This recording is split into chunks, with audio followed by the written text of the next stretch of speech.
দর্শক স্বাগত সোশ্যাল ইসলামী ব্যাংক নিবেদিত 7 দিনে শুরুতে একটা ছোট্ট ভিডিও আপনাদেরকে দেখাতে চাই, যেটি মোবাইল ফোনে ধারণ করা।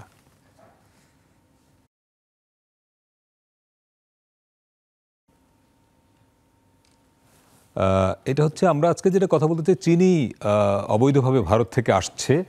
এই ভিডিওটি আমরা দেখতে পাচ্ছি যে জলপথ হয়ে নানা তরিকায় ভারত থেকে সীমান্ত পার হয়ে চিনি ঢুকছে বাংলাদেশে, এবং তারপর আপনি দেখবেন যে ট্রাকে করে বিভিন্ন জায়গায় চলে যাচ্ছে, এবং এটা বেশ কয়েক মাস ধরেই এই ঘটনাটি ঘটছে। এবং অনেকগুলো রিপোর্ট আপনারা খেয়াল করবেন পত্রিকায় কিন্তু হচ্ছে, এবং সিলেটে বেশ কয়েকটি ট্রাক জব্দ করা হয়েছে, আবার কয়েকটি ট্রাক ছিনতাই হয়েছে।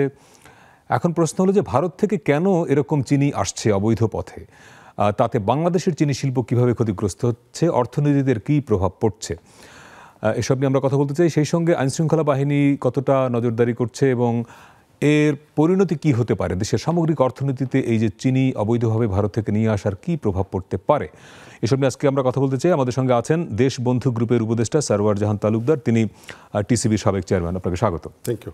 আমাদের সঙ্গে আরও কয়েকজন আজকে যুক্ত হবেন ঢাকার বাইরে থেকে, এবং আমাদের সঙ্গে স্টুডিওতে আসবেন বাংলাদেশ দোকান মালিক সমিতির সভাপতি হেলাল উদ্দিন। আশা করি দ্রুতই তিনি চলে আসবেন।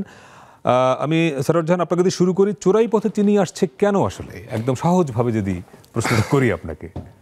এই যে দেখেন ছবিগুলো, এবং কাঁধে করে যারা নিয়ে যাচ্ছে, খুবই কষ্টকর কাজ, তো শ্রমিকরা নিয়ে যাচ্ছে, এরা তো আসলে ক্যারিয়ার, আসলে তো এরা এটার মূল ভোক্তা না।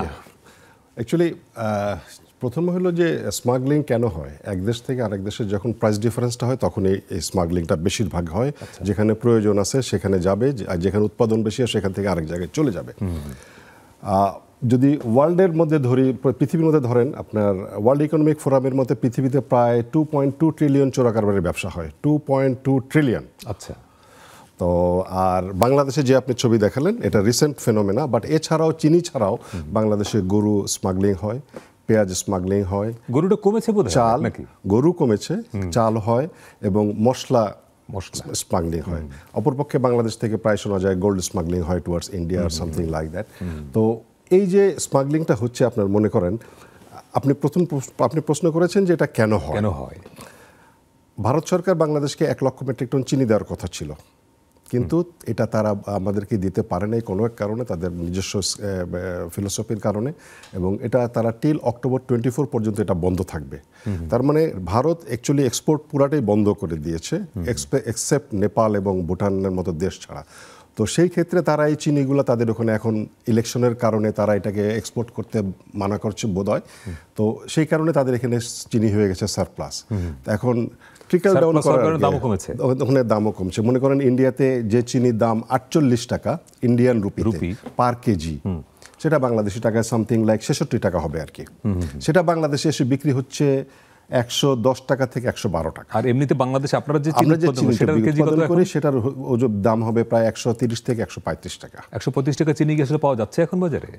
আরো বেশি চেষ্টা করা হচ্ছে না, মানে যেহেতু আবার এই যে সুগার মিলরা যেহেতু চিনি বিক্রি করতে পারতেছে না, তারা যত কমে পারে দরকার হলে লস হলেও বিক্রি করতে চাচ্ছে, কারণ ব্যাংকের পেমেন্ট শিডিউল তাকে মেনটেন করতে হবে।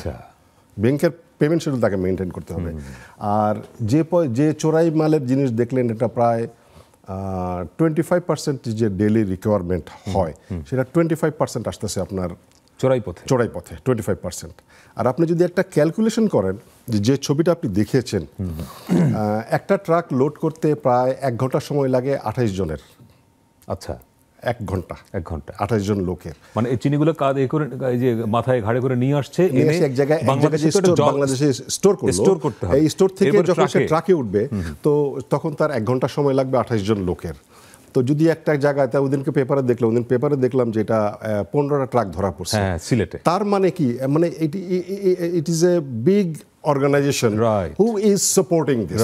এটাই প্রশ্ন, বিগ, কারণ 15টা ট্রাকে মিনিমাম 15 ঘন্টা তার সময় লাগছে, 28 জন লোকের 15 ঘন্টা সময় লাগছে।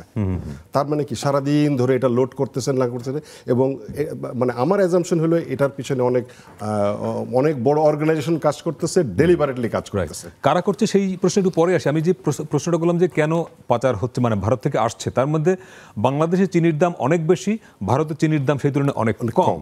বাংলাদেশের চিনির দাম এত বেশি কেন? বাংলাদেশে চিনির দাম যেটা ট্যাক্স প্যাটার্ন ধরেন, যেটা চিনিতে যে ট্যাক্স আছে সেটা মনে করেন সিডি কাস্টমস ডিউটি 3000 টাকা পার মেট্রিক টন, আরডি হলো 30%। আরডি হওয়া উচিত not more than twice of the customs duty, but আমি একটু পরে আসতেছি ওটার ব্যাপারে। ভ্যাট হলো 15%, এআইটি হলো 2%। আমাদের সঙ্গে দর্শক আমাদের সঙ্গে এর মধ্যে উপস্থিত হয়েছেন বাংলাদেশ দোকান মালিক সমিতির সভাপতি হেলাল উদ্দিন। আমি হেলাল ভাই রীতিমতো একটু দেরি করে আসেন, ওর বাসা যেহেতু কাছে উনি ভাবেন যে চলে আসবেন। জি, সো যেটা বলছিলাম, সো এআইটি 2%, অর্থাৎ প্রতি কেজিতে আমি ট্যাক্স দিচ্ছি 48 টাকা। প্রতি কেজি চিনিতে 48 টাকা ট্যাক্স? জি। আচ্ছা, এখন আবার আসি, এই যে আমি একটু আগে বলছিলাম যে নিয়ম অনুযায়ী যে কাস্টমস আইন 2023 সেকশন 18 সাবসেকশন 2 যার এক্সপ্লেনেশনে বলা হয়েছে আরডি সিডির দ্বিগুণের বেশি হবে না। রেগুলেটরি ডিউটি কি? What is regulatory? Regulatory duty is local factory এবং ইনস্টলেশনকে যাতে সেফগার্ড করা যায় সেই জন্য রেগুলেটরি ডিউটি ইম্পোজ করা হয়।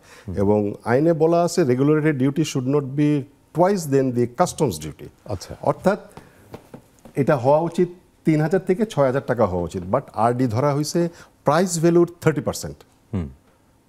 তার মানে এই সব মিলায় এখন দেখা যাচ্ছে চিনির কেজি 48 টাকা, মানে যে ট্যাক্স দিচ্ছে 48 টাকা, এটার মোস্ট অফ দি কারণ হইল আপনার আরডি 30%। আচ্ছা, ওকে, এই জায়গাগুলো আরেকটু আসবে। হেলাল ভাই, এই যে চিনি ভারত থেকে ঢুকে যাচ্ছে চোরাই পথে এবং সেটা সরাসরি বাংলাদেশের বাজারেই প্রভাবটা পড়ছে, এবং কোনো হিসাব কি আছে যে কি পরিমাণ চিনি আসছে চোরাই পথে এবং তার ফলে আমাদের বাংলাদেশের চিনি শিল্প তাতে কি ইম্প্যাক্ট হচ্ছে? বিশেষ করে ব্যবসায়ীদের তো এখানে লসের কিছু আছে, ব্যবসায়ীদের তো একটা অংশ তো ব্যবসা করছে না।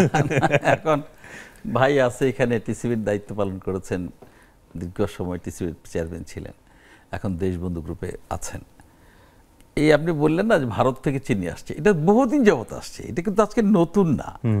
হ্যাঁ, এবং এই যে দীর্ঘ সময় আসার কারণে আমি ধরেন চিনি ব্যবসা করি না, আমার এত বড় রিফাইনারিও নাই, কিন্তু একটা জিনিস তো আমাকে বুঝতে হবে যে বাংলাদেশে যে 4-5-6টা রিফাইনারি আছে, ওনারা যদি ধ্বংস হয়ে যায়, এই শিল্পটা যদি চলে যায়, তাহলে আমাদের অবস্থাটা কি দাঁড়াবে? এখন দেখেন, শতভাগ তখন আমদানি নির্ভর হতে হবে। আমদানি নির্ভর তো এখনো না, আমদানি মানে শতভাগ যে কি বলে নানা তরিকায় আসবে আর কি। না, তো এখন প্রশ্ন হচ্ছে যারা দেশ পরিচালনা করবেন, এনবিআর বলেন, অর্থ মন্ত্রণালয় বলেন, বা আমরা অন্য বাণিজ্য মন্ত্রণালয় থেকে শুরু করে অন্য যে মন্ত্রণালয়গুলো আছে, সবার কিন্তু মানে রাষ্ট্রকে প্রোটেকশন দিবে, তার মানে জনগণকে প্রোটেকশন দিবে, তার ব্যবসাকে প্রোটেকশন দিবে, এটাই হচ্ছে সরকারের কাজ। এখন সেখানে কতটুকু প্রোটেকশন দিচ্ছে, এত কিছুক্ষণ আগে ভাই বললেনই যে আমরা এই যে বললেন না 48 টাকা, তাও ডলারের দামের সঙ্গে যদি ওঠানামা করে, ওখানে যদি দাম আরো বেড়ে যেতে 48 থেকে এটা 50 টাকা, 60 টাকা, 70 টাকা হয়ে যেতে পারে।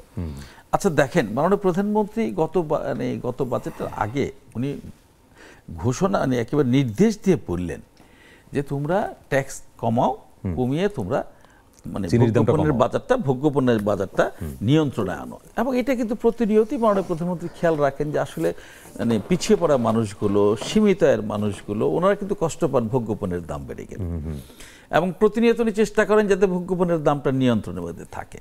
তারপর আমরা কি দেখলাম, মাত্র বোধহয় 51 পয়সা না 92 পয়সা, 51 পয়সা বা 61 পয়সা, মানে 1 টাকাও না, 1 টাকাও না, উনি কমিয়েছেন।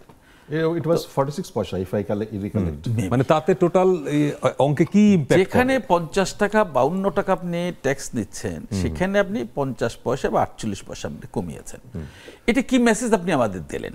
নাম্বার 1। নাম্বার 2 হচ্ছে এই যে আপনার এই বিষয়টাকে গ্লোবাল ইকোনমির ইয়েটা কি, মূল মন্ত্রটা কি, আপনাকে খেয়াল রাখতে হবে আমার পার্শ্ববর্তী দেশের দাম কত, আমার দেশের দাম কত। এটা দোষের কিছু না। আমার দেশে যদি দাম কম হয় আর পার্শ্ববর্তী দেশে যদি দাম বেশি হয়, তাহলে আমার মাল গড়ায় পাশের দেশে চলে যাবে, ট্রিকল ডাউন করবেই। হ্যাঁ, আবার আমার দেশে দাম বেশি, পাশের দেশে দাম কম, তাহলে সেটা গড়ায় বাংলাদেশে আমার দেশে চলে আসবে। এটা একটা সহজ, কিন্তু এটা না বোঝার, না জানার কোনো কারণ নাই। এখন প্রশ্ন হচ্ছে আমাদের যারা এই সংশ্লিষ্ট দায়িত্বে আছেন তারা কতটুকু বোঝেন বা বুঝেও কেন করেন না। এখানে যে বিষয়টা আপনি আমাকে বলবেন, আমি শেষ পর্যন্ত আপনাকে এটার ব্যাখ্যা দিতে পারবো না যে বুঝেও কেন ওনারা বুঝেন না। Right. এইটার ব্যাখ্যা আমি দিতে পারবো না। এটার ব্যাখ্যা খুব শক্তিশালী মানুষ যদি হয়, খুব সাহসী মানুষ যদি হয়, তাইলে হয়তো বা দিতে পারবে। ৭১ টিভির এই নিউজটা দেখেন, চোরাই পথে আসছে ভারতীয় জিনিস বিক্রি দেশি মোড়কে, এটা তো আরেকটা ক্রাইসিস। আরেকটা ক্রাইসিস। কারণটা হলো মানে যেহেতু ইন্ডিয়ান চিনিটার কোয়ালিটি একটু পোর, সো ওইটাকে ইয়ে করার জন্য, নেগেট করার জন্য তারা আমাদের দেশি যে ফ্যাক্টরিগুলো আছে সেগুলোর নামই দিচ্ছে, হয়তো দেশবন্ধুর নামে দিয়ে দিচ্ছে, ব্যাপারটা এরকম, সিটির নামে দিয়ে এখন দিচ্ছে, দেখেন, নামে দিয়ে দিচ্ছে, তীরের নামে দিয়ে দিচ্ছে। আমাদের কত অবারিত অবস্থা, মানে আমরা কিভাবে মানে দেশটাকে মানে চালাচ্ছি আর কি, যে ওখান থেকে চোরাই পথে চিনি আসছে, সেখানে এসে এখানে ব্র্যান্ডিং হচ্ছে এবং আমার দেশের চিনির নামে ব্র্যান্ডিং হচ্ছে। এগুলো তো সময়ের বিষয়, এগুলো তো একেবারে মানে এরকম না যে পকেটে করে গোল্ডের একটা বার নিয়ে আসলাম আর এনে বিক্রি করে দিলাম। একটু আগে আমি যেটা বললাম যে বিশাল একটা অর্গানাইজেশন এটার পিছনে কাজ করতেছে, না হলে এই এতগুলো লোক এত কাজ করতেছে, এত ব্র্যান্ডিং, মোড়ক চেঞ্জ হচ্ছে, এত কিছু কারোর নজরে পড়তেছে না, এটা তো একটা অসম্ভব ব্যাপার। আপনি দেখেন এই যে এগুলো তো আমি কত বলবো, এগুলো বলতে বলতে আমি নিজে টায়ার্ড হয়ে গেছি। আপনি পেঁয়াজ একদম আমাদের এইবার বাণিজ্য প্রতিমন্ত্রী মহোদয় বললেন আমরা পেঁয়াজ আনবো, আমরা রমজান মাসে পেঁয়াজ আনবো। 50,000 মেট্রিক টন পেঁয়াজ দিয়েছেন। তখন আমার পেঁয়াজের খুব বেশি প্রয়োজন ছিল না এবং রোজার মধ্যে আমরা আর কোনো পেঁয়াজ পাইনি। এখন আবার ওনারা ওপেন করেছেন।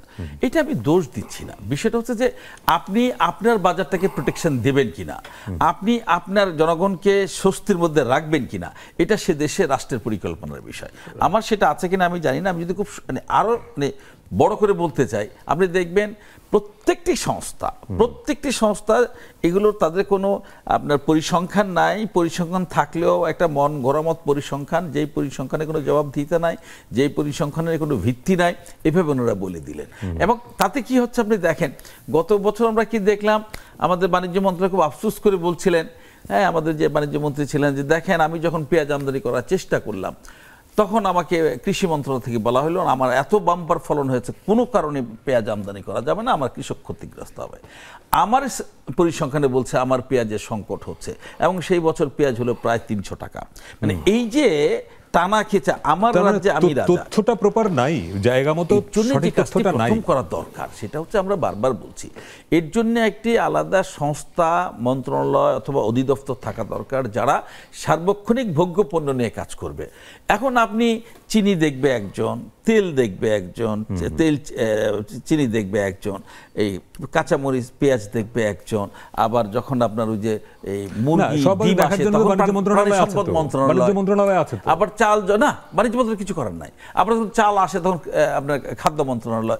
এক একটা 10টি পণ্য 10টা মন্ত্রণালয়ে বসে আছে এবং কেউ কারোর দায়িত্ব ওভাবে ছাড়বেন না। যার আপনি জিজ্ঞেস করে গিয়ে দেখেন যে বাম্পার ফলন হচ্ছে চালে, এবার চালে বাম্পার ফলন, তাহলে আমাকে চাল আমদানি করতে হয় কেন?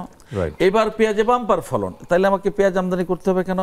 এবার আলুতে বাম্পার ফলন, আমাকে কেন পেঁয়াজ 70 টাকা করে খেতে হবে? এই বিষয়গুলো শুধু আমি বলে দিলাম, কিন্তু আমি এটার কোনো দায়িত্ব নিলাম না। এখন যদি জবাব দিতে থাকতো, কারণ এই যে আমরা এখানে কথা বলি, অনেক কথা তো আমরা ইচ্ছা থাকলে বলতে পারি না। কেন বলতে পারি না? আমাকে কালকে হয়তো আমাকে জিজ্ঞেস করবে যে তুমি কথা কোত্থেকে পেলা, তুমি কথা কেন বললা, কথার কথা। কিন্তু ওনাদের সেই ইয়েটা কিন্তু নাই। আমরা এই কারণে বারবার বলছিলাম যে একটি মন্ত্রণালয় করে। আপনি এটা আর একটু অন্য আলোচনা, তো আমরা একটু এই জায়গাটা আসবো। সরোজ, একটা বিষয়, এই যে চিনি আসছে ভারত থেকে, আপনি বলছিলেন যে 25%, তাহলে কি আপনারা যে চিনি আমদানি করেন সেটাকে কমিয়ে দিয়েছেন এখন, বা আপনার আমদানিতে কোনো প্রভাব পড়ছে? এখন আমদানিতে অবশ্যই প্রভাব পড়ছে, কারণ যে বাজারে মার্কেট যেহেতু আমাদের নাই, এখন মার্কেট শেয়ার 30%-এর মতো অবৈধভাবে আসতেছে। সো মার্কেট আমাদের নিজেদের চিনি আমরা বিক্রি করতে পারতেছি না, ব্যাংকের সঙ্গে আমাদের রিলেশনটা স্ট্রেন হয়ে যাচ্ছে, টাকা শোধ করতে হচ্ছে। সো এই ক্ষেত্রে তো ডেফিনেটলি আমরা কম মানে ইম্পোর্ট কমিয়ে যাচ্ছে। এবং সবচেয়ে বড় সমস্যা যেটা, এটা কিন্তু একটা ছোটোখাটো ফ্যাক্টরি না, it is a capital intensive factory.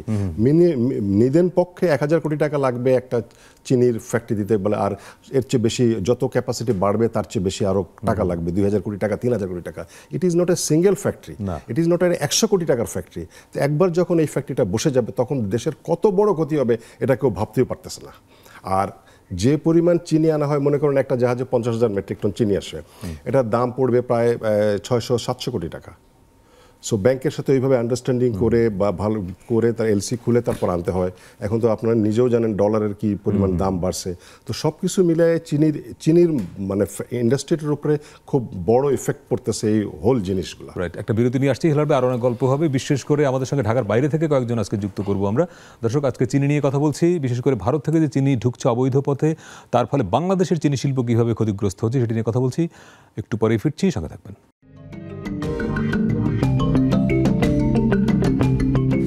দর্শক, বিরতির পরে আবারও স্বাগত সোশ্যাল ইসলামী ব্যাংক নিবেদিত 7 দিনে। আজকে আমরা কথা বলছি চোরাই পথে আসছে চিনি, কার লাভ কার ক্ষতি, এই বিষয় নিয়ে। আমাদের সঙ্গে স্টুডিওতে আছেন দেশবন্ধু গ্রুপের উপদেষ্টা সরওয়ার জাহান তালুকদার এবং বাংলাদেশ দোকান মালিক সমিতির সভাপতি হেলাল উদ্দিন।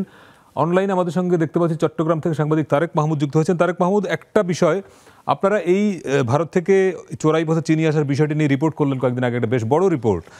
ফাইন্ডিংগুলো একটু যদি বলেন যে কি কি পেলেন এবং কোন কোন পথে চিনিগুলো আসে আসলে, এবং এই যে চিনি আসছে তাতে আইনশৃঙ্খলা বাহিনীর ভূমিকা কি, তারা কি কাউকে ধরতে পারছে?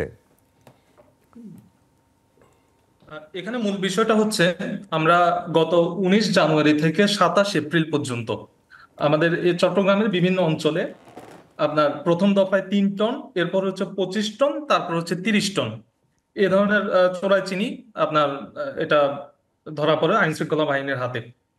কিন্তু এটা আমাদের কাছে যেটা সবচেয়ে বেশি অবাক লেগেছে সেটা হচ্ছে, আমরা যখন এটা নিয়ে কাজ করতে গেলাম, আমরা খাতুনগঞ্জে দেখতে পাচ্ছি এখানকার বিভিন্ন যে আপনার ব্যবসায়ী, পেঁয়াজ রসুন ব্যবসায়ী বা কাঠ ব্যবসায়ী, তারা কিন্তু এই ব্যবসার মধ্যে জড়িয়ে যাচ্ছে।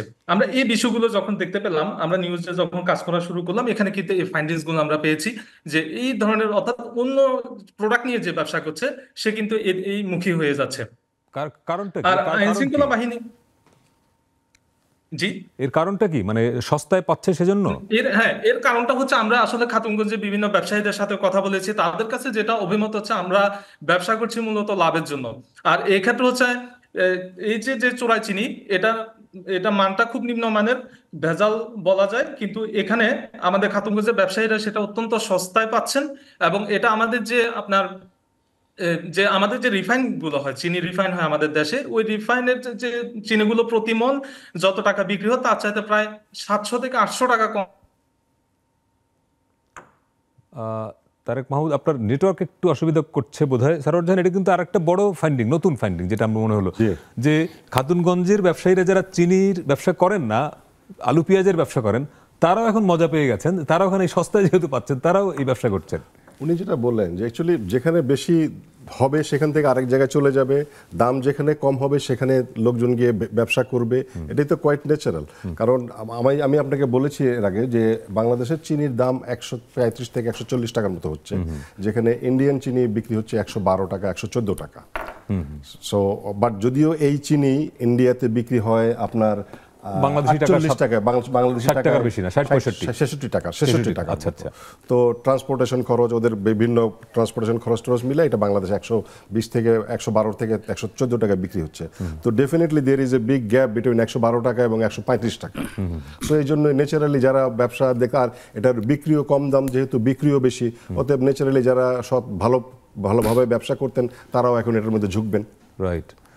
তার ভোক্তা পর্যায়ে কি ইম্প্যাক্ট পড়ে? ধরেন চিনি ভারত থেকে যেটা আসছে সেটা তো মান খারাপ, কাস্টমার যখন কিনে নিয়ে বাসায় যাচ্ছেন কম দামে, উনি সেটা বুঝতে পারছেন যে এটা ভালো চিনি না, সস্তায় পেলাম কিনে নিয়ে আসলাম, এরকম হয়। আপনি কি করবেন? মানুষের তো আয় রোজগার কমেছে অব্যাহতভাবে দীর্ঘ সময়, আমাদের এই মূল্যস্ফীতি থাকার কারণে মানুষের তো যথেষ্ট ক্রয় ক্ষমতা, সস্তায় পেলেই এখন সে সস্তায় পেলে কি করবে, সস্তায় পেলে করবে।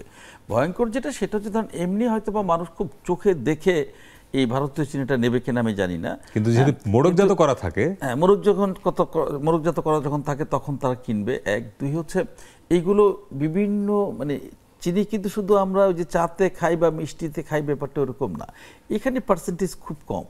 এই চিনি ওষুধে লাগে, এই চিনি আপনার বিভিন্ন ইয়েতে লাগে, শিশুদেরকে খাওয়ায়, ইয়েতে বিভিন্ন, মানে এটা মাল্টিপারপাস ব্যবহার আছে। বেকারিতে চলে যায়, হ্যাঁ বেকারিতে চলে যাচ্ছে, ঔষধে চলে যাচ্ছে। তো এই যে যাচ্ছে, আমি কিন্তু সেই জায়গাটা ভেজাল করে ফেললাম। এখন এই জায়গাটা আপনি বলেন তো, এটা যদি বুঝতাম যে 5 দিন 7 দিন, হ্যাঁ ঠিক আছে, এরকম মাঝে মধ্যে হয়, এরকম পৃথিবীর বিভিন্ন দেশে মাঝে মধ্যে হঠাৎ করে দেখা গেলো একটা মানে কারণে বেড়ে গেল অথবা কমে গেল, এরকম হয়। কিন্তু অব্যাহতভাবে এই যে উনি বললেন যে জানুয়ারি থেকে এপ্রিল পর্যন্ত, এটা কিন্তু জানুয়ারি থেকে এই বছর না, এটা কত 1.5 বছর আগে থেকে শুরু হয়েছে এবং এটা ওপেন সিক্রেট, সবাই জানে, বিশেষ করে ওনারা যারা এই মানে কারখানার ইন্ডাস্ট্রির মালিক, হ্যাঁ মিলের মালিক, তারা কিন্তু সবাই জানে যে ঘটনা ঘটছে। এবং আপনি আজকে যদি ওনাকে জিজ্ঞেস করেন যে আপনি আজকে থেকে 3-4 বছর আগে আপনি রোজার ঈদে কতগুলো চিনি আমদানি করতেন, এবার কতগুলো আনছেন, তো উনি কিন্তু বলবেন যে উনি বললেন না 30%, আমার কাছে মনে হয় 30%, আরো বেশি। এই কারণে আর যখন ব্যাংকগুলো যখন শুনবে যে ভারত থেকে বা কম দামে চিনি পাওয়া যাচ্ছে, আমাদের ভারত থেকে চোরাই পথে চিনি আসছে, তাহলে ওনাকে লোনটা দিবে না, এলসিটা দিবে না। কারণ ব্যাংক যখন বুঝে যাবে যে আমি এলসি দিলে উনি লস করবে, ব্যাংক তো সেই কাজ করবে না। মানে এটা যে নানাবিধ প্রভাব, তখন তো ওনার ব্যবসা বসে যাবে, ব্যবসা বসে যাবে। আর ওনার ক্ষমতা নাই ব্যাংকের সহযোগিতা ছাড়া একটা এলসি করা, যেখানে 700-800 কোটি টাকা লাগে। এই টাকা তো ভাই কেউ ওই যে সিন্ধুকে ভরে রাখে না। তো এরকম একটা মাল্টিপারপাস মানে প্রবলেম আমাদের কিন্তু হচ্ছে। এখন এইগুলো আমরা বলছি, আজকে আপনি যে আলোচনার সূত্রপাত করলেন, ধরেন আপনাদের একটা এই টেলিভিশনটা বড় গ্রুপের, সেখানে হয়তো আপনারা করলেন, কিন্তু অন্য টেলিভিশন করবে না ওইভাবে। বাট নিউজ কিন্তু হচ্ছে, মানুষও জানছে, নিউজও হচ্ছে, কিন্তু প্রতিকার তো কোথায় পাচ্ছি না। প্রতিকারের জায়গায় আমাদের সাথে তারেক মাহমুদ আবার যুক্ত হয়েছে। তারেক মাহমুদ, যে প্রশ্নটা করতে চাই, চট্টগ্রাম অঞ্চলের কোন কোন জায়গা থেকে চিনিগুলো আসে ভারত থেকে, সেই জায়গাগুলো কি চিহ্নিত করা গেছে এবং আইনশৃঙ্খলা বাহিনীর তৎপরতা কেমন আসলে, মানে এটা ঠেকানো যাচ্ছে কিনা, সেটা হচ্ছে প্রশ্ন। চট্টগ্রাম থেকে আমরা আসলে যেটা আমাদের বিভিন্নভাবে আমরা বা সোর্সের মাধ্যমে আমরা জানার চেষ্টা করেছি, চট্টগ্রাম অঞ্চলের মধ্যে আসলে আমাদের যে 3 পার্বত্য জেলাগুলো আছে, অর্থাৎ খাগড়াছড়ি, বান্দরবান ও রাঙ্গামাটি, এগুলা দিয়ে সীমিত আকারে আসে। কিন্তু আমরা যেটা জানতে পেরেছি যে আমাদের সবচেয়ে বেশি চিনি, আমরা খাতুনগঞ্জের ব্যবসায়ীদের সাথে কথা বলে বা বিভিন্ন আইন শৃঙ্খলা বাহিনীদের সাথে কথা বলে যেটা জানতে পেরেছি যে আপনার সিলেট অঞ্চল যেটা, ওইখান থেকে সবচেয়ে বেশি আপনার চোরা চিনিগুলো আমদানি হচ্ছে। চট্টগ্রাম দিয়ে আসলে এখানে প্রবণতাটা অতটা লক্ষ্য করা যায় না, কিন্তু দেশের অন্যান্য অঞ্চল বা আমরা যে সম্প্রতি নিউজটা করেছি সেখানে আমরা 27টি পয়েন্টের কথা উল্লেখ করেছি। ওই পয়েন্টগুলো অর্থাৎ বিশেষ করে সিলেট, মৌলভীবাজার, ব্রাহ্মণবাড়িয়া, ময়মনসিংহ, নেত্রকোনা, জামালপুর, ফেনী, এই জায়গাগুলোতে সবচেয়ে বেশি। তবে আমরা আবারও বলছি, এখানে যেটা আমরা বারবার জানতে পেরেছি যে সিলেট অঞ্চল দিয়ে সবচেয়ে বেশি এটা আসছে। আমাদের সাথে সিলেট থেকে যুক্ত আছেন সাংবাদিক উজ্জ্বল মেহেদী। উজ্জ্বল মেহেদী, আমার সাউন্ড কি আপনি পাচ্ছেন? হ্যাঁ, শোনা যাচ্ছে। উজ্জ্বল ভাই, আপনার ওখানে যেমন তারেক মাহমুদ যেরকমটি বললেন, বেশি চিনি আসছে সিলেটের বিভিন্ন সীমান্ত থেকে, সেই জায়গাগুলো চিহ্নিত করা গেছে কিনা এবং আইনশৃঙ্খলা বাহিনীর তৎপরতা কেমন? মাঝখানে একটা রিপোর্ট বোধহয় আপনারাই করেছিলেন যে 14 বা 15টি ট্রাক বোধহয় পুলিশ ধরেছিল, তাই তো? কিন্তু যে পরিমাণ চিনি আসছে ভারত থেকে চোরাই পথে, সেই তুলনায় ধরা পড়ার হার কেমন, আর কোন কোন জায়গা থেকে আসলে আসছে? এই চট্টগ্রাম থেকে মানে এই তারেক মাহমুদ যে কথাটি বললেন যে সবচেয়ে বেশি চিনি আসতেছে, এখন নামতেছে সিলেট অঞ্চল থেকে, এটা 100% সত্য। 14টা অস্ত্র, এই 14টা এই চিনি আটকের পরে আমি একই রাতে সরেজমিনে এই সিলেটের সীমান্ত, সিলেট থেকে সিলেটে যে কয়টা সীমান্ত আছে সবগুলা ঘুরেছি, এবং এই ঘোরার পরে দেখা গেছে যে আপনার পরে একটা রিপোর্ট আমি করেছিলাম যে চুরাই চিনির পথ সবই সাক্ষী গোপাল। আমি সবচেয়ে অবাক হয়েছি যে যারা মানে আইন শৃঙ্খলা বাহিনীর যারা যারা যেখানে আছেন, তারা কেউ কিন্তু কোনো দায়িত্ব পালন করতেছে। সবশেষে আমি আমাদের এখানে সিলেটের যে এই পাইকারি যে প্রাচীন হাটটি আছে, ব্যবসা কেন্দ্র কালীঘাট বলে, এইখানে এসে দেখি যে মধ্যরাত থেকে মানে তাদের এই ব্যবসা প্রতিষ্ঠানের সামনের দরজা বন্ধ রেখে পেছনের দরজা দিয়ে জমজমাট ভাবে কাজ চলতেছে। এটা একটাই, সেটা হচ্ছে চিনি।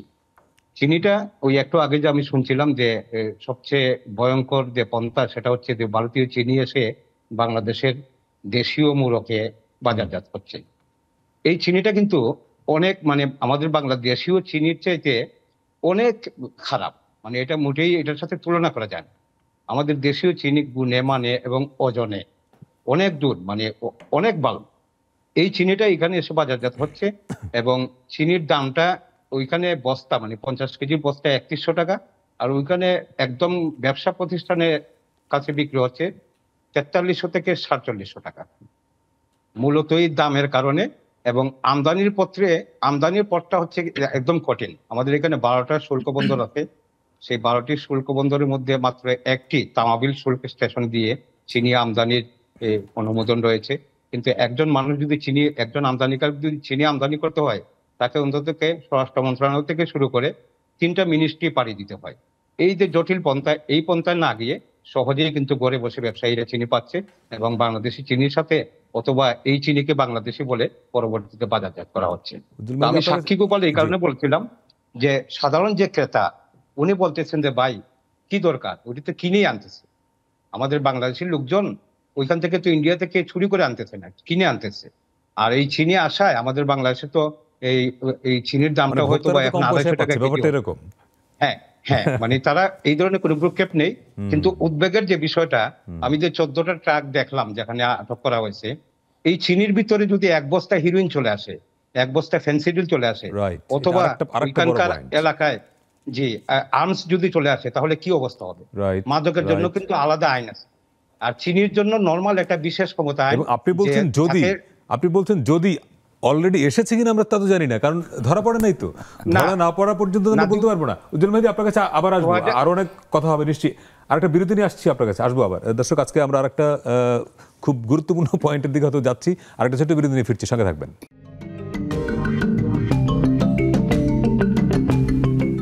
দর্শক, বিরতির পরে আবারও স্বাগত সোশ্যাল ইসলামী ব্যাংক নিবেদিত 7 দিন। আজকে আমরা কথা বলছি চোরাই পথে ভারত থেকে আসছে চিনি, কার লাভ কার ক্ষতি।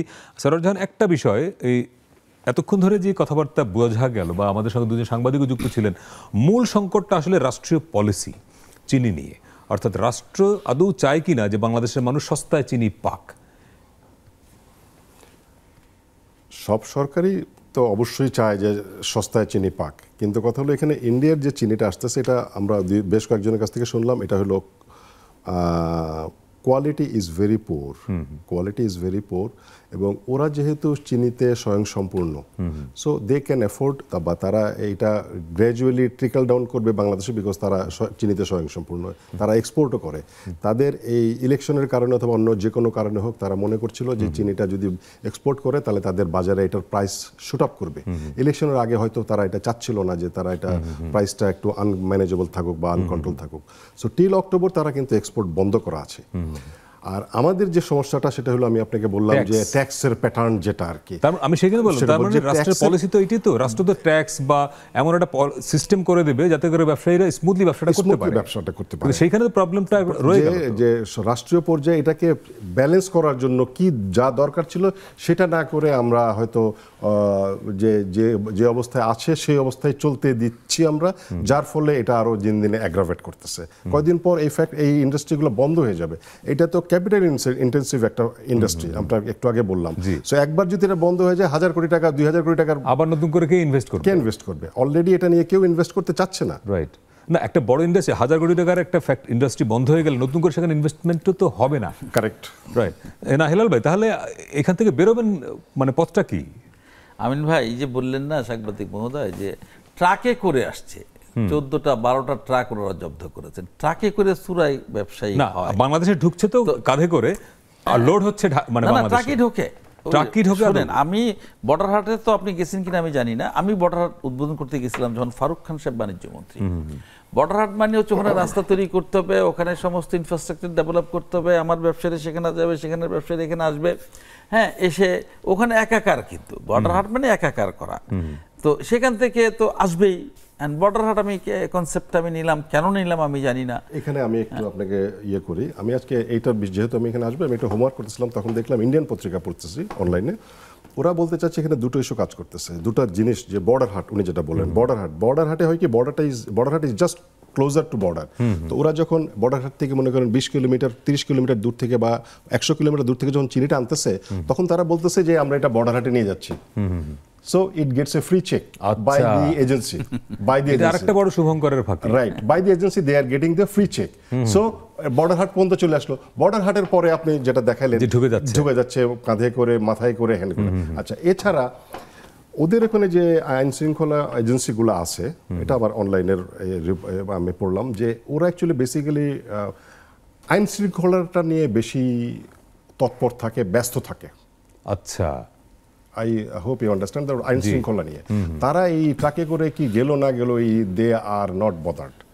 আচ্ছা। সো এখানে এই দুইটা ফ্যাক্টর বড় কাজ করতেছে। সো এই ক্ষেত্রে যদি এটাকে যদি বন্ধ করতে হয় তাহলে দুই দেশের একটা সমন্বয় প্রয়োজন দুই আছে। দেশের সীমান্তরক্ষী বাহিনীর একটা বড় দুই দায়িত্ব। দেশের সমন্বয় লাগবে কেন ভাই? স্যার ভাই আমি বলি, কালকে যদি আপনি ট্যাক্স কমিয়ে দেয়, এই যে 50 টাকা বা 48 টাকা যদি ট্যাক্স দিতে হয় কমিয়ে তাহলে দেয়, এই তো চিনিতে আপনি কি মানে 130 টাকা ওখান থেকে এনে লাভ হবে? তখন তো তা হবে না, কোনো কারণে হবে না। আপনার ট্যাক্সের তো এই আপনি জায়গাটা হাত এখানে দিতে হবে। এখানে আপনি কয় টাকা পাচ্ছেন? ঠিক আছে, এক কাজ করেন, আপনি আভ্যন্তরীণ ভ্যাট বসিয়ে দেন।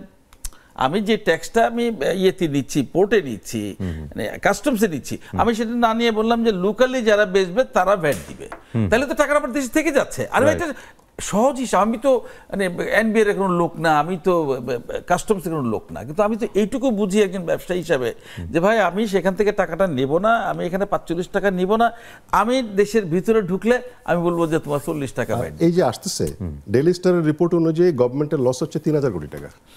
এটা কি ডেইলি বছরে স্টারের রিপোর্ট কত দিনে? এই জাস্ট এটা হলো না, জুন বলছি 24 3000 কোটি টাকা লস হচ্ছে আজকের পত্রিকার। আচ্ছা, আজকের 24-এর বলছে 3000 কোটি টাকা গভর্নমেন্টের লস হচ্ছে ইয়ারলি। বছরে 3000 কোটি টাকা তো অল্প টাকা, কি বলেন? এটা কোনো টাকা হলো না আমাদের অর্থনীতি। বিষয় সেটা না, বিষয় হচ্ছে আমার যে ইন্ডাস্ট্রিগুলো বন্ধ হয়ে যাচ্ছে, বন্ধ হয়ে যাবে, স্ক্র্যাপ হয়ে যাবে, তাহলে আমরা যাচ্ছিটা কোথায়? এটা কি খুব একটা বড় ইন্ডাস্ট্রি বন্ধ হওয়া মানে তো একজন মালিকের একটা ইন্ডাস্ট্রি বন্ধ হলো তা না, ওর সঙ্গে যুক্ত কত হাজার শ্রমিক, বলেন, এই টাকাটা সামগ্রিক ইকোনমির উপরে তো তার একটা বড় ধরনের নেতিবাচক প্রভাব ভাই পড়বে। এই ইন্ডাস্ট্রিটা করছে জনগণের টাকায়, এটা কি ওনার টাকায় করছে নাকি ভাই? ব্যাংকের থেকে সে 2000 কোটি টাকা নিচ্ছে, নিয়ে সেই ইন্ডাস্ট্রিকে কারখানা করছে, তো ব্যাংকের টাকা তো জনগণের টাকা ভাই, রাইট? এটা তো এটা তো বোঝার জন্য অনেক সায়েন্টিস্ট হতে হয় না। আমি আবার একটু উজ্জ্বল মেহেদির কাছে, উজ্জ্বল মেহেদি, একটা বিষয় যে আলোচনাটা বারবার আসে যে খুব ভিজিবল অবস্থায় চিনিগুলো আসছে, আপনারা মোবাইল ফোনেও ক্যামেরায় যেটা ধারণ করেছেন, আবার ট্রাক যখন শহর দিয়ে চলে যাচ্ছে, এটা তো খুব চোরাই মাল বোঝার উপায় নাই, তাই তো? এখন কথা হচ্ছে যে পলিটিশিয়ান, আইনশৃঙ্খলা বাহিনী এরকম প্রভাবশালীদের সহযোগিতা ছাড়া বা ইন্ধন ছাড়া এই কাজটা বছরের পর বছর আদৌ করা সম্ভব কিনা, মানে আপনাদের অনুসন্ধান কি বলে? না, আমাদের অনুসন্ধান তো আমি আজকে পত্রিকায় একটা খবরের কাগজে একটা রিপোর্ট আসছে যে গত শনিবারে চোরাই চিনি জব্দ করে সরকারিভাবে নিলাম দেওয়া হয়েছে। আচ্ছা, এই নিলামের একজন ব্যবসায়ী 24 লাখ টাকার চিনি নিলামটাকে প্রয়োগ করেছেন। ওই ছাত্রলীগের ছেলেরা ওই নিলামটাকে 24 লাখ টাকার চিনি ছিনিয়ে নিয়েছে। এখন পর্যন্ত উদ্ধার তৎপরতা চলতেছে। ছাত্রলীগ শুনে পুলিশ কিন্তু ঠিক ওইভাবে কোনো অভিযান চালাচ্ছে না। আমাদের যে অনুসন্ধান সেটা হচ্ছে সিলেট মহানগরের পুলিশের কিছু তৎপরতা লক্ষ্য করা যায় যখন চিনি ট্রাকে করে চলে আসে, কিন্তু এর আগে যে জেলা পুলিশের দায়িত্ব, বিজিবির দায়িত্ব, সেখানে একদম মানে 100% সাক্ষী গোপাল অবস্থা, যেটা আমি শুরুতেই বলেছিলাম। আপনি এই বিষয়টা নিয়ে কি বর্ডার গার্ড বাংলাদেশ বিজিবির অফিসারদের সাথে কথা বলেছেন? তাদের তৎপরতাটা বিজিবির সাথে দুই ধরনের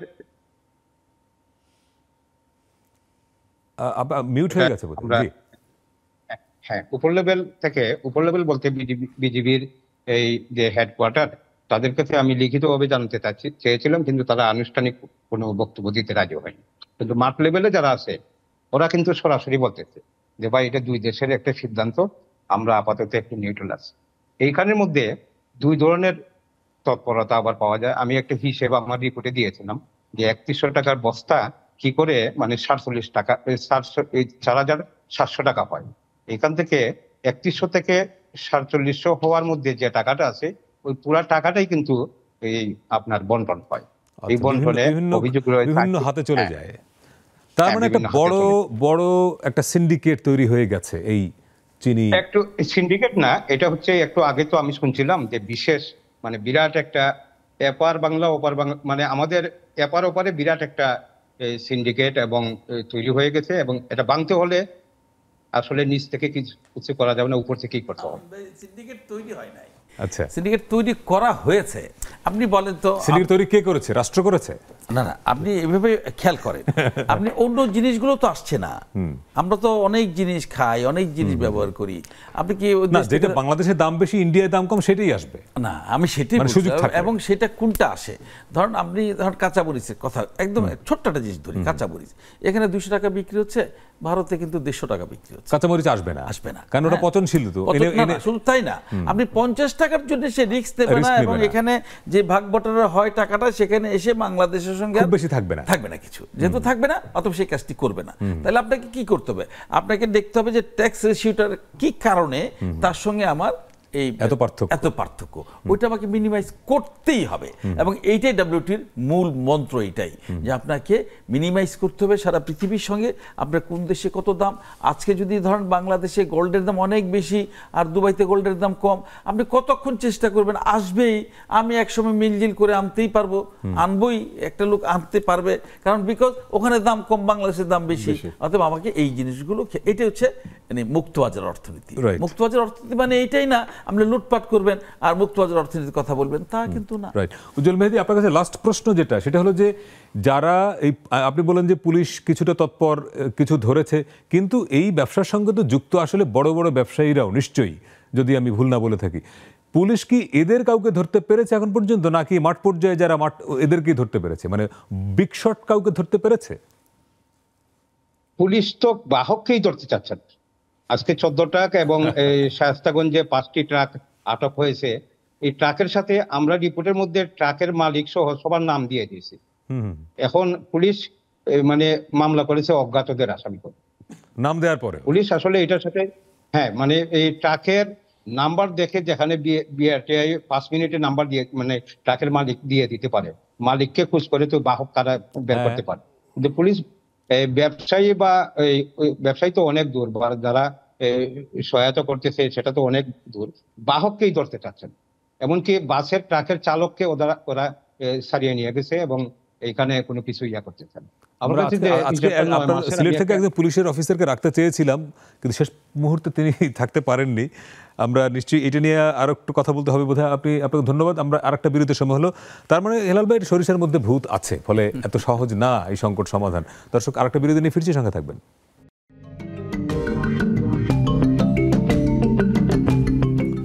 দর্শক, বিরতির পরে আবারও স্বাগত সোশ্যাল ইসলামী ব্যাংক নিবেদিত 7 দিনে। আজকে আমরা কথা বলছি ভারত থেকে চোরাই পথে আসছে চিনি, কার লাভ কার ক্ষতি। ক্ষতিটা কার সেটা আমরা খুব পরিষ্কার বুঝতে পারছি, ক্ষতিটা বাংলাদেশের এবং বাংলাদেশের ব্যবসায়ীদের। এবং এই যে অবস্থা চলছে এটা বন্ধ করা না গেলে, আপনারা দুজনে যেটি বলছেন যে চিনি শিল্প বাংলাদেশে এটা আসলে বন্ধ হয়ে যাবে, কিন্তু বেরোতে হবে এই জায়গা থেকে, 1000 কোটি টাকার ইনভেস্টমেন্ট। এখন তাহলে এখান থেকে বেরোনোর পথটা কি? মানে শুধুমাত্র ট্যাক্স কমালেই হয়ে যাচ্ছে, বা সরকার তো ট্যাক্স বাড়ায় বিভিন্ন ক্ষেত্রে, এখানে কেন কমাবে? ট্যাক্স বাড়াবার কথা না, কিন্তু আমিন ভাই আমি বলি, আমাদের ডব্লিউটিতে আমরা যখন ঢুকলাম, আমরা যখন স্বাক্ষর করলাম, তখন ওখানে মূল স্পিরিটটা হচ্ছে আপনাকে শুল্ক কমাইতে হবে, শুল্ক কমায় আভ্যন্তরীণ রাজস্ব আপনাকে বাড়াইতে হবে। আপনি এখন দেখেন এই যে এনবিআর যে পরিমাণ টাকা আহরণ করে, তার প্রায় 60% হচ্ছে ভ্যাট থেকে আভ্যন্তরীণ ভাবে, আর বাকি 40% হচ্ছে। এটা কিন্তু হওয়া উচিত ছিল ওখানে 10% to 20%। যতক্ষণ পর্যন্ত না আপনি এই মানে কর কমাইতে না পারবেন, ততক্ষণ পর্যন্ত হুন্ডির ব্যবসা চলবে। আমি ধরেন এই যে কিছুদিন আগে আপনার টেলিভিশনে তর্ক হলো যে এই 1200 টাকার এই গরম মশলা কেন 4000 টাকা বিক্রি হয়, কিন্তু 1200 টাকাতে সে কিনে আনে নাই, কারণ গরম মশলার ট্যাক্স হচ্ছে 300%, 200%, 150%। তখন আমি কিনি হলো 3000 টাকা দিয়ে, আমি ওই ট্যাক্সটা ফাঁকি দেওয়ার জন্য বলি ভাই আমি 1200 করে কিনছি, 1200 উপরে আপনি নেন 150%, 1200 উপরে নেন আপনি 300%, আর বাকি টাকা নিজে পাঠিয়ে দিই। কথাগুলো এগুলো কিন্তু সর্বজন বিদিত। আপনি হয়তো সাংবাদিক হিসেবে আপনি এইগুলো জানেন না, আমরা যারা ব্যবসা করি আমরা সবাই জানি যে হুন্ডির ব্যবসা দেখবেন প্রতিদিন একেবারে ব্যাগলে বাজারে ব্যাগলে যাইতেছে আইতেছে, সে করতেছে, কই তাদেরকে কেউ ধরে না। তো কেন ধরে না? কারণ হচ্ছে এই যে আপনি যতক্ষণ পর্যন্ত না ট্যাক্সের বিষয়, এটা তো রাষ্ট্রের পলিসির বিষয়, রাইট? না, আমি সেটাই বললাম যে রাষ্ট্র পলিসি। এবং আপনি কালকে যদি রাষ্ট্র সিদ্ধান্ত নেয় যে আমি 100 টাকা আমি চিনি খাওয়াবো মানুষকে, রাইট, সম্ভব। এবং সেখানে এই যে শুল্কের জায়গাটা হাত দিতে হবে। এবং এইটা নিয়ে আপনারা কি সরকারের সঙ্গে কথা বলেছেন? আসলে অলরেডি আমরা এই যে সুগার অ্যাসোসিয়েশন থেকে বিভিন্ন সময় অর্থ মন্ত্রণালয় এবং স্বরাষ্ট্র মন্ত্রণালয় চিঠিপত্র দেওয়া হয়েছে। তারা বলেছেন যে তারা দেখবেন, কিন্তু কোনো তো অগ্রগতি দেখা যাচ্ছে না। আচ্ছা, এগুলো বলেন তো আমিন ভাই, চিঠিপত্র দেওয়ার বিষয় এগুলো আমরা সরকার জানে না? এই যে টেলিভিশনে কথা হচ্ছে, নিউজ হচ্ছে প্রতিদিন, পত্রিকা আসছে, হ্যাঁ, মানুষ দেখছে, তো এইগুলো নিয়ে ওনারা চিঠি দেবেন, আমরা দেখছি কি হয়, আমরা জানাবো। এইগুলো আসলে হয় কি, কিছুক্ষণ আগে আপনার সাংবাদিক উজ্জ্বল সাহেব বললেন না, হ্যাঁ, যে আমরা সাক্ষী গোপাল উনি বলছে যে দেখেন 2 দেশের মধ্যে একটা বোঝাপড়া বোধহয় আছে, সেখানে আমরা কিছু বলছি না, বললো তো সে। তো এরকম একটা পারসেপশন কিন্তু মানুষের তৈরি হয়ে যায় যে এখানে দামটা বেশি রাখতে হবে, ওখানে দামটা কম রাখতে হবে। তবে আমার মনে হয় ইমিডিয়েট এখান থেকে আমরা খুব নিকটতম বন্ধু, এই দেশটা যদি ক্ষতিগ্রস্ত হয়, মানে পার্শ্ববর্তী দেশে প্রতিবেশী খারাপ থাকলে আপনি ভালো থাকবেন না, আর প্রতিবেশী বদলানো যাবে না। অতএব আমরা সবাইকে নিয়েই আমরা ভালো থাকতে চাই। তার মানে সরোয়ার পলিটিক্যাল সিদ্ধান্তের বিষয় এখানে একটা বড়। ডেফিনেটলি, বিকজ যে চিনিটা ইন্ডিয়ান চিনিটা তো নিম্নমানের, এটা আপনি নিজেও শুনেছেন যে সেটা বিক্রি হচ্ছে বাজারে 112 থেকে 114 টাকা। যদি আমাদের দেশের চিনিটা 120 টাকাও বিক্রি হতো বা 125 টাকাও বিক্রি হতো, চোরাই পথে ডেফিনেটলি। বাংলাদেশের চিনি তো 70 টাকাও ছিল, 35 টাকা ছিল না, আমি বললাম 70 টাকা অনেকদিন আগে ছিল না, করোনার সময় 35 থেকে 40 টাকার মধ্যে ছিল। সেই চিনি ঠাস করে 135 140 বা কোথাও কোথাও আরো বেশি।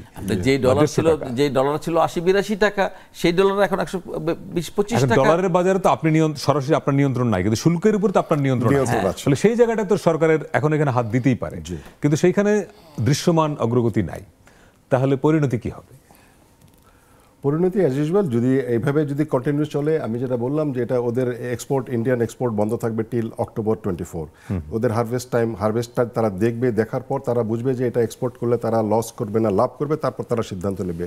টিল দ্যাট টাইম আমাদেরকে ডেফিনেটলি একটা ইন্টারিম অ্যারেঞ্জমেন্টে যাইতে হবে এই ট্যাক্স সেটআপের উপর, না হলে এই ইন্ডাস্ট্রিগুলো বন্ধ হয়ে যাবে। এই মুহূর্তে বাংলাদেশের চিনির চাহিদা কত?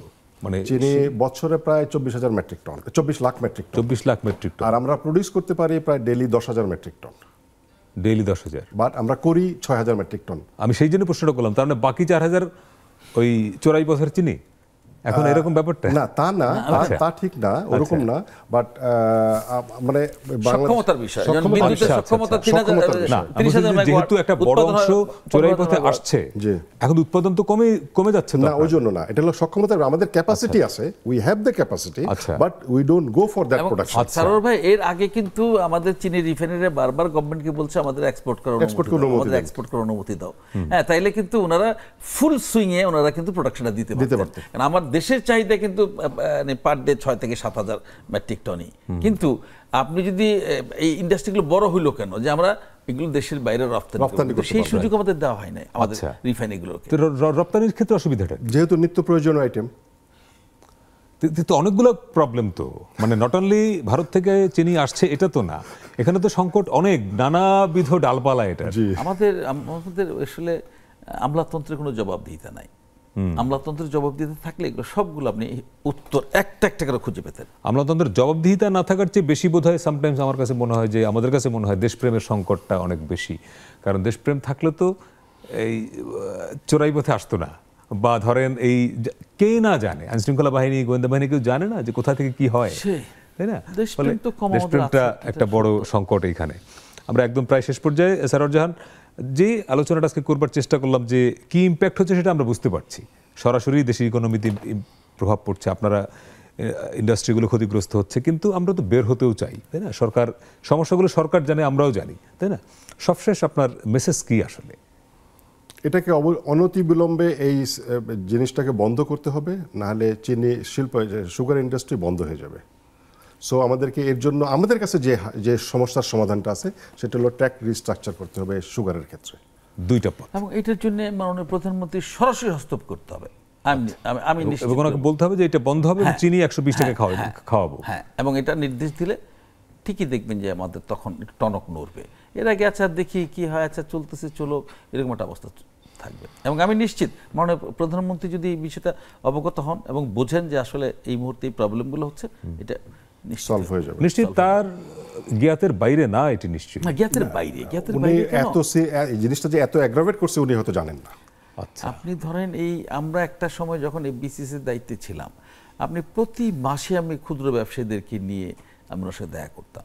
হ্যাঁ, আমরা 1-150 লোক যেতাম, উনি বলতেন ঠিক আছে আসো তোমরা, সবার কথা উনি শুনতেন, শুনে ওখানে বসে বসে কিন্তু উনি সাথে উনি কিন্তু ডিসিশন দিয়ে দেন, না তুমি এটা করবা, তুমি এটা করবা, তুমি এটা করবা, বা ওনাকে এটা করে দেন, এটা করে দেন। আমরা কিন্তু মানে একটা নিয়ে চলে আসতাম, একটা মানে সিদ্ধান্ত নিয়ে আসতাম। কিন্তু এখন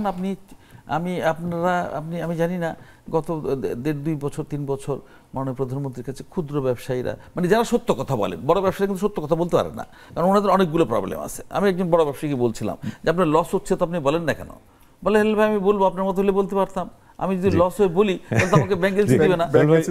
অনেক ধন্যবাদ সারোয়ার জাহান, অনেক ধন্যবাদ। দর্শক, আমরা যেটি প্রত্যাশা করি, বাংলাদেশের চিনি শিল্পকে বাঁচিয়ে রাখতে গেলে ভারত থেকে চোরাই পথে চিনি আসা বন্ধ করতে হবে ইমিডিয়েটলি, এবং সেটা বন্ধ করবার জন্য প্রথমত দায়িত্ব হচ্ছে আমাদের সীমান্তরক্ষী বাহিনীর, এবং বাংলাদেশে ঢোকার পরে এগুলো যাদের মাধ্যমে চলে যাচ্ছে সেখানে নজরদারি করবার দায়িত্ব আইনশৃঙ্খলা বাহিনীর। তারা তৎপর হবে না। আমরা চাই আমাদের দেশের চিনি শিল্প টিকে থাকুক, নাহলে এত বড় ইন্ডাস্ট্রি বন্ধ হয়ে গেলে সেটি সামগ্রিকভাবে দেশের অর্থনীতি ক্ষতিগ্রস্ত করবে। ভালো থাকবেন।